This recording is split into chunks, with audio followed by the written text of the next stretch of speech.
esse que vive e reina para sempre. Graças a Deus, obrigado. Saúde os irmãos com a parte do amém, irmão? Amém. Glorifico a Deus por estar aqui mais uma noite com vocês, né? Sempre uma alegria, um prazer estar com vocês aqui. Graças a Deus. Sem muitas delongas, vamos, livro de Lucas, por favor, em nome do Senhor Jesus Cristo. Lucas, capítulo 15, versículo 11, em nome do Senhor Jesus. A passagem conhecida, fala do filho pródigo. Vamos ver o que Deus tem para nos falar nessa noite, em nome de Cristo Jesus. Livro de Lucas, capítulo 11, por favor, capítulo 15, versículo 11. Senhor nosso Deus, em nome do Senhor Jesus, fala o nosso coração, nos abre o entendimento que nós pedimos, Senhor, crendo nas tuas promessas, em nome de Cristo Jesus. Todos encontraram Lucas, capítulo 15? Diz assim, Lucas, capítulo 15, versículo 11 em diante. A parábola do filho pródigo. Parábola, como nós sabemos, é uma comparação, né? Quando o Senhor Jesus falava algo se referindo a outra determinada coisa. Pode sentar, irmãs, por favor. Por gentileza, em nome de Jesus. Diz assim, ó. E disse...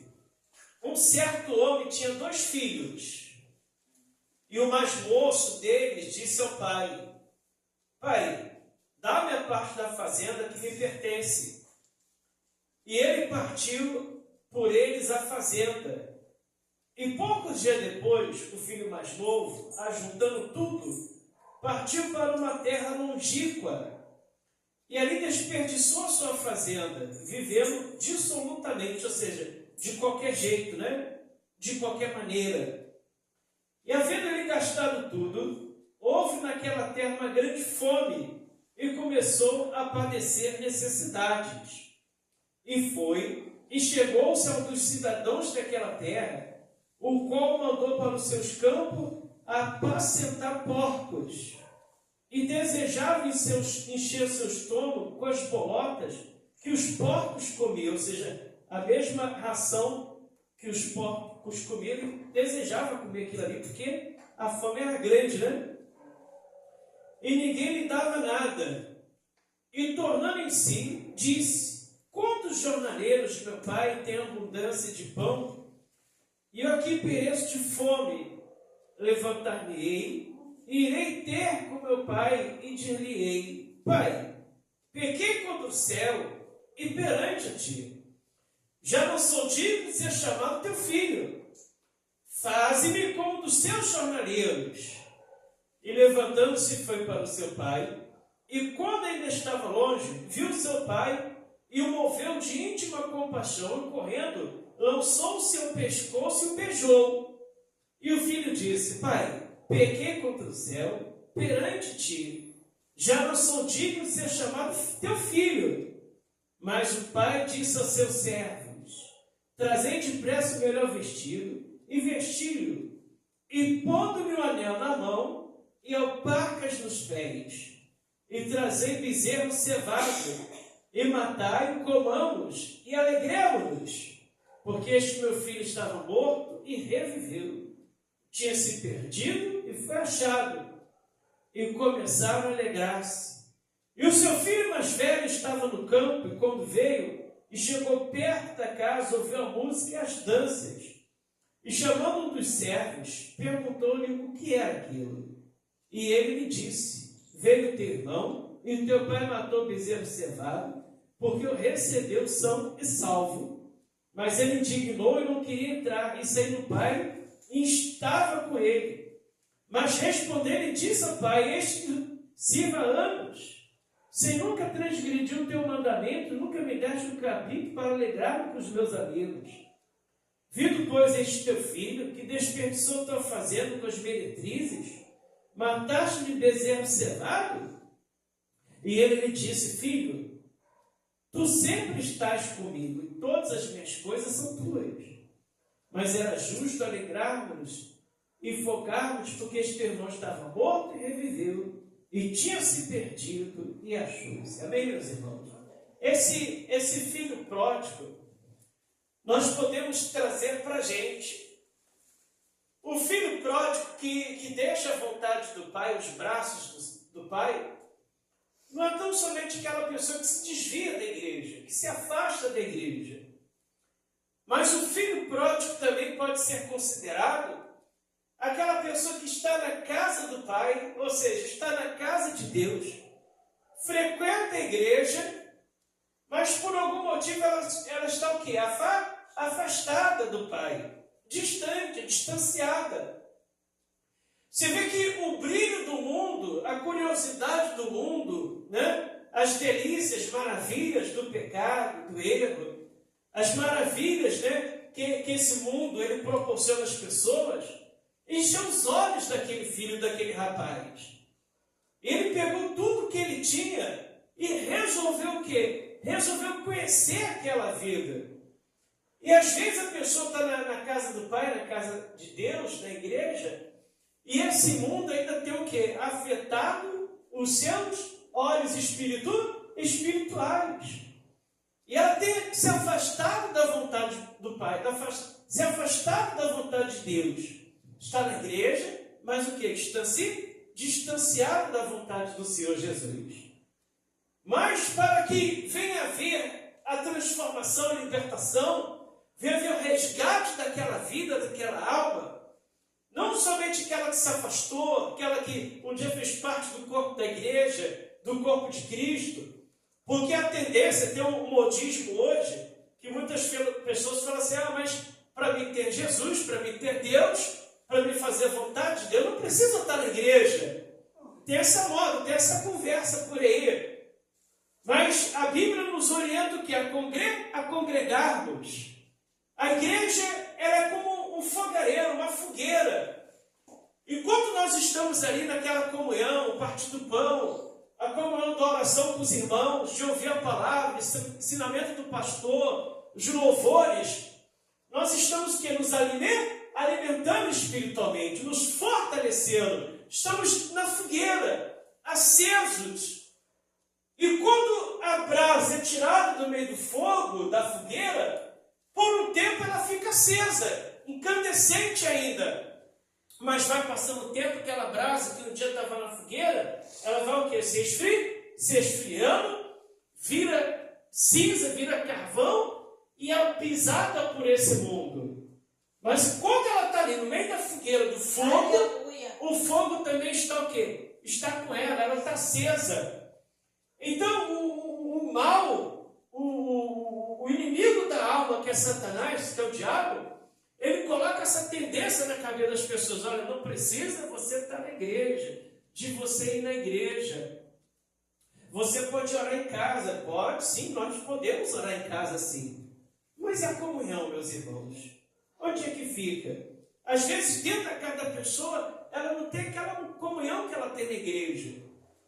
Às vezes, onde ela reside, onde ela está, ela não tem aquela mensagem que vai fazer com que ela venha se levantar espiritualmente, aquele cuidado espiritual. Assim como o filho reconheceu que ele havia errado, ele havia pecado, ele havia transgredido a vontade do Pai. Qual era a vontade do Pai? Ele está junto dele, ali convivendo com ele, comendo o que ele tinha para dar, se alimentando o quê? Daquela mesa. E hoje, o Senhor Jesus, ele também nos oferece, nos coloca esse banquete, essa mesa espiritual para cada um de nós vir se alimentar. Coloca, pessoal. Hoje você está sendo o que aqui? Alimentado. Mas para que houvesse o resgate daquela alma, a salvação daquela alma, aquele filho, ele teve o quê? Que cair em si. Pequei contra o meu pai, me afastei dele, me distanciei dele. E a pessoa que às vezes ouve, vai assistir esse vídeo mais tarde, que nós vamos colocar na rede social, pessoa que vai assistir, de repente está nessa situação, distanciada, está dentro da igreja, mas está longe. O pensamento dela está longe, está distante, longe da vontade de Deus.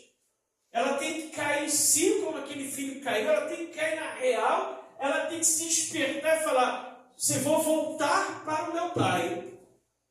vou voltar para ele. Porque até os meus servos têm tudo melhor e eu estou aqui sofrendo, passando necessidade, passando fome. E não é isso que acontece? Essa fome, essa sede, é necessidade o quê? Da presença de Deus nela. Ela está vazia, né? Ela já não tem aquele ardor da fé, ela já não tem mais aquela chama da fé dentro dela, já não ora como ela orava antes, já não jejua como jejuava antes, já não lia a Bíblia mais como ela lia antes, está relapsa, está de qualquer jeito, está devagar, está cansada. Quando abre a Bíblia, dá sono, dá vontade de dormir, cochila em cima da Bíblia. Mas se for para mexer no celular, para ver lá um meme, para ver uma pegadinha, ela está ali acesa, às vezes perde horas no celular, mas quando vai ler a Bíblia, adormece em cima da Bíblia, os olhos pesam, de cansaço, de sono. Mas por que é isso? Ao distanciar, distanciamento ao filho pródigo, ao filho que está perdido, distanciado. Assim como ele caiu na real, ele se despertou. Eu vou voltar para o meu pai. E eu vou voltar para o meu pai porque nessa situação, essa vida que eu estou vivendo, não dá mais. E quando o pai o avistou de longe, o pai, em vez de criticá-lo, de condená-lo, o pai, ele fez o que? Se alegrou. Meu filho perdido foi achado, ele está voltando. Sabe por que muitas pessoas elas não voltam para a igreja, afastadas e não voltam? O diabo coloca o seguinte pensamento nela: o que os irmãos lá da igreja vão falar de você? O que o pastor vai pensar de você? Então ele alimenta o coração da pessoa com aquilo, para que ela não venha ter o quê? Forças para retornar à casa do Pai, à casa de Deus. Não tem forças para retornar. Às vezes a pessoa está na igreja enfraquecida, ela não tem força de chegar até o pastor: pastor, eu estou passando por isso, por essa situação, porque ela tem vergonha. O mal coloca no coração dela o seguinte: olha, se você for conversar com o pastor, o que o pastor vai pensar de você? Ele vai olhar torto para você na igreja, ele vai falar com os outros irmãos. E ela não tem coragem de chegar até o pastor, o quê? Abrir o coração, pedir ajuda. Se você está fraco, está distanciado, está longe, está igual filho pródigo, afastado, com fome, passando necessidade espiritual, não tenha medo, não tenha vergonha, não tenha timidez. Chega até o pastor: pastor Luiz, olha, queria ajuda em oração. Pastor, a função do pastor é essa, é ajudar e não o quê? Criticar, condenar. Olha, você que está nessa situação, procura, pastor Luiz, estou assim, estou fraco, estou passando essa situação, essa necessidade, estou precisando de ajuda em oração. Glória a Deus. Faça como filho pródigo: eu vou voltar. E nós devemos voltar ao que? Ao primeiro amor. Não é isso que diz lá aquela carta do Apocalipse? Arrependa-te e volta ao que? Ao primeiro amor. O filho mais velho que estava no campo trabalhando, ele se revoltou: poxa, eu estou aqui trabalhando, meu irmão aprontou, fez poucas e boas. O pai virou para ele e falou assim: olha filho, você comigo, você tinha tudo, teu irmão não. Teu irmão estava perdido e foi achado. Estava morto e reviveu. Aleluia. E fez uma festa, um banquete, matou um novilho. Ou seja, ao sacrifício de Cristo na cruz por nós. Colocou anel no dedo. Anel quer dizer o que, pessoal? Autoridade. Quando o faraó colocou anel no dedo de José, fez de José governador do Egito, aquele anel era o que? Autoridade. E às vezes a pessoa está perdendo a autoridade contra Satanás por causa do quê? Do distanciamento. Colocou a sandália nos pés ali, ó. Ou seja, os pés estavam cansados, feridos. De repente você está aqui cansado, ferido da caminhada.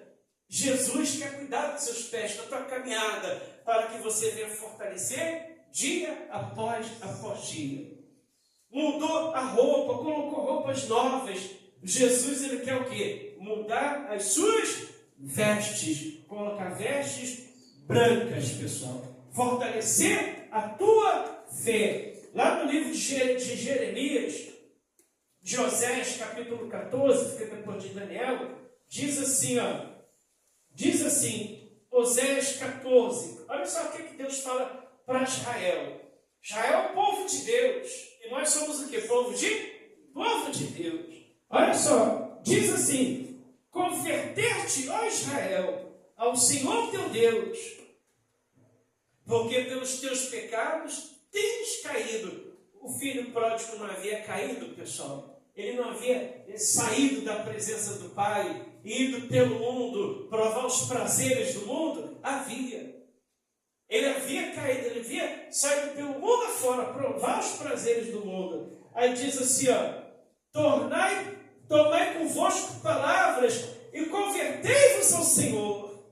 Dize-lhes, expulsa toda iniquidade e recebe o bem. E daremos como bezerros os sacrifícios dos nossos lábios.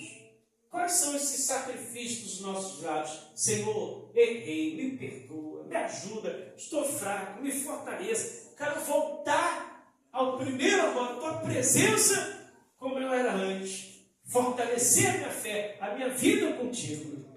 Essa é a oportunidade, meus irmãos.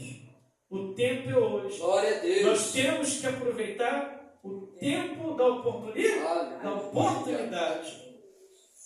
Que esse tempo da oportunidade, ele vai passar. Glória. Tem um trecho na Bíblia que diz: tornai-vos para mim, e eu me tornarei para vós outros, diz o Senhor dos Exércitos.